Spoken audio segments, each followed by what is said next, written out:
Hi friends, Shobha ಚಾನಲ್ಗೆ ಸ್ವಾಗತ. ರುಚಿಯಾದ ಸಾಫ್ಟಾಗಿರೋವಂಥ ಮದುವೆ ಮನೆಯಲ್ಲಿ ಹೇಗಿರುತ್ತೋ ಅದೇ ಥರ ಕೇಸರಿಬಾತನ್ನ ನಿಮಗೆ ಇವತ್ತು ಮನೆಯಲ್ಲೇ ಹೇಗೆ ಸಿಂಪಲಾಗಿ ಮಾಡೋದು ಅಂತ ನಿಮಗೆ ತೋರಿಸ್ಕೊಡ್ತೀನಿ. ಇವತ್ತು ನಿಮಗೆ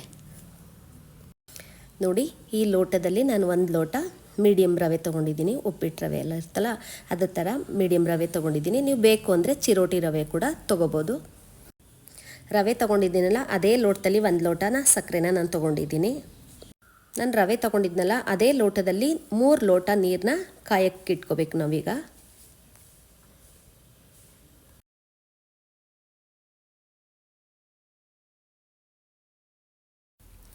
ಗ್ಯಾಸ್ ಮೇಲೆ ಒಂದು ಪ್ಯಾನ್ ಇಟ್ಕೊಂಡು 2 ಸ್ಪೂನ್ ತುಪ್ಪ ಹಾಕ್ಕೊಳ್ಳೋಣ.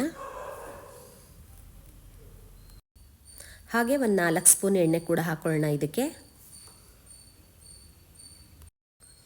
ತುಪ್ಪ ಎಣ್ಣೆ ಬಿಸಿ ಆದಮೇಲೆ 1-2 ಸ್ಪೂನ್ನ ಈ ಥರ ಒಂದು ಬೌಲ್ಗೆ, ಒಂದು ಚಿಕ್ಕ ಬೌಲ್ಗೆ ತೆಗೆದಿಟ್ಕೊಳ್ಳೋಣ.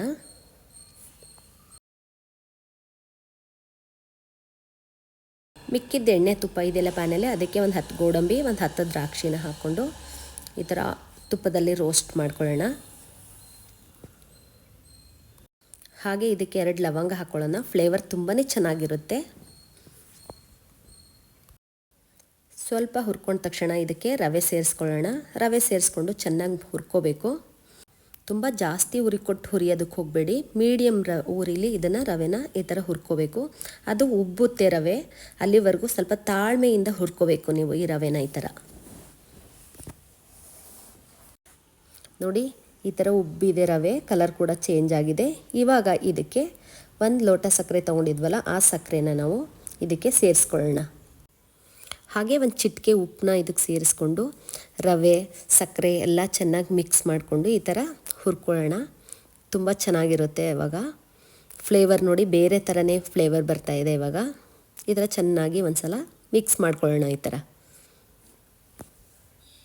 ಹಾಗೆ ಇದಕ್ಕೆ ಹುರ್ಕೊಂಡ್ಮೇಲೆ ಒಂದು 1/4 ಸ್ಪೂನಷ್ಟು ಅರಿಶಿನ ಇದಕ್ಕೆ ಸೇರಿಸ್ಕೊಂಡು ಈ ಥರ ಚೆನ್ನಾಗಿ ಮಿಕ್ಸ್ ಮಾಡ್ಕೊಳ್ಳೋಣ. ಇವಾಗ ನಿಮ್ಮ ಹತ್ರ ಕೇಸರಿ ದಳ ಇದ್ದರೆ ಅದನ್ನು ಕೂಡ ಹಾಕೋಬೋದು, ಇಲ್ಲಾಂದರೆ ಕೇಸರಿ ಕಲರ್ ಬರುತ್ತೆ, ಅದನ್ನು ಕೂಡ ಸೇರಿಸ್ಕೋಬೋದು. ಆದರೆ ನಾನು ಕಲರ್ ಬೇಡ ಅಂತ ಹೇಳಿಬಿಟ್ಟು ನಾನು ಅರಿಶಿಣ ಹಾಕ್ಕೊಂಡಿದ್ದೀನಿ. ಅದು ತುಂಬ ಚೆನ್ನಾಗಿರುತ್ತೆ. ನೋಡಿ, ನೀರು ಕಾಯಕ್ಕೆ ಇಟ್ಕೊಂಡಿದ್ವಲ್ಲ, ಅದು ಕುದೀತಾ ಇದೆ. ಈ ಕುದಿಯೋ ನೀರನ್ನ ಈ ರವೆಗೆ ಮತ್ತು ಸಕ್ಕರೆ ಎಲ್ಲ ಹಾಕಿ ಮಿಕ್ಸ್ ಮಾಡಿದ್ವಲ್ಲ, ಅದಕ್ಕೆ ಇದನ್ನು ಸುರ್ಕೊಳ್ಳೋಣ. ಈ ಥರ ಹಾಕ್ಕೊಂಡು ಒಂದು ಸಲ ಚೆನ್ನಾಗಿ ಈ ಥರ ಮಿಕ್ಸ್ ಮಾಡ್ಕೊಳ್ಳೋಣ. 1-2 ನಿಮಿಷ ಲಿಡ್ನ ಕ್ಲೋಸ್ ಮಾಡೋಣ. ನೋಡಿ, ಲಿಡ್ಡು ಓಪನ್ ಮಾಡಿದಾಗ ಎಷ್ಟು ಸಾಫ್ಟಾಗಿ ಬೆಂದಿದೆ ಅಂತ, ಆಯಿಲೆಲ್ಲ ಬಿಟ್ಕೊಂಡಿದೆ. ಇವಾಗ ನಾವು ಇದಕ್ಕೆ 1/4 ಸ್ಪೂನಷ್ಟು ಏಲಕ್ಕಿ ಪೌಡ್ರನ್ನ ಸೇರಿಸ್ಕೊಳ್ಳೋಣ. ನಾವು ಮೊದಲೇ ಎಣ್ಣೆ ತುಪ್ಪ ಕಾಯಿಸಿ ಇದನ್ನು 2 ಸ್ಪೂನ್ ತೆಗೆದಿಟ್ಕೊಂಡಿದ್ದೀವಲ್ಲ, ಅದು ಕೊನೆಯದಾಗಿ ಈ ಥರ ಕೇಸರಿ ಬಾತ್ ಮೇಲೆ ಈ ಥರ ಸೇರಿಸ್ಕೊಳ್ಳೋಣ. ಸೇರಿಸ್ಕೊಂಡು ಒಂದು ಸಲ ಚೆನ್ನಾಗಿ ಮಿಕ್ಸ್ ಮಾಡಿದ್ರೆ ತುಂಬ ಚೆನ್ನಾಗಿ ಬರುತ್ತೆ ಟೇಸ್ಟು.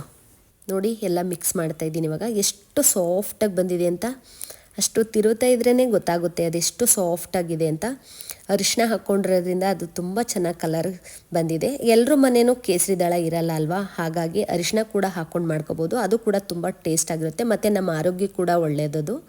ಹಾಗಾಗಿ ನೀವು ಅರಿಶಿನ ಕೂಡ ಸೇರಿಸ್ಕೋಬೋದು. ನೋಡಿ, ಎಷ್ಟು ರವೆ ಎಲ್ಲ ಬೆಂದು ಎಷ್ಟು ಚೆನ್ನಾಗಿದೆ ಅಂತ ಬಿಡಿ ಬಿಡಿಯಾಗಿ ಕಾಣಿಸ್ತಾ ಇದೆ. ತುಂಬ ಚೆನ್ನಾಗಿ ಕಾಣಿಸ್ತಿದೆ. ನೋಡಿ, ಕೇಸರಿ ಬಾತ್ ರೆಡಿ ಆಯಿತು.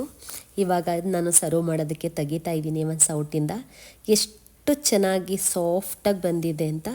ಮದುವೆ ಮನೇಲಿ ಹೋಟೆಲ್ಗಳಲ್ಲಿ ಕೊಡ್ತಾರಲ್ಲ, ಒಳ್ಳೆ ಬಾಲ್ ಥರ ಬಂದಿದೆ. ಎಷ್ಟು ಸಾಫ್ಟಾಗಿದೆ, ನೋಡ್ತಾ ಇದ್ರೇ ಬಾಯಲ್ಲಿ ನೀರು ಬರ್ತಾಯಿದೆ. ಇಟ್ಟರೆ ಸಾಕು ಬಾಯಲ್ಲಿ ಕರಗೋಗುತ್ತೆ, ಆ ಥರ ಕೇಸರಿ ಬಾತ್ ರೆಡಿಯಾಗಿದೆ.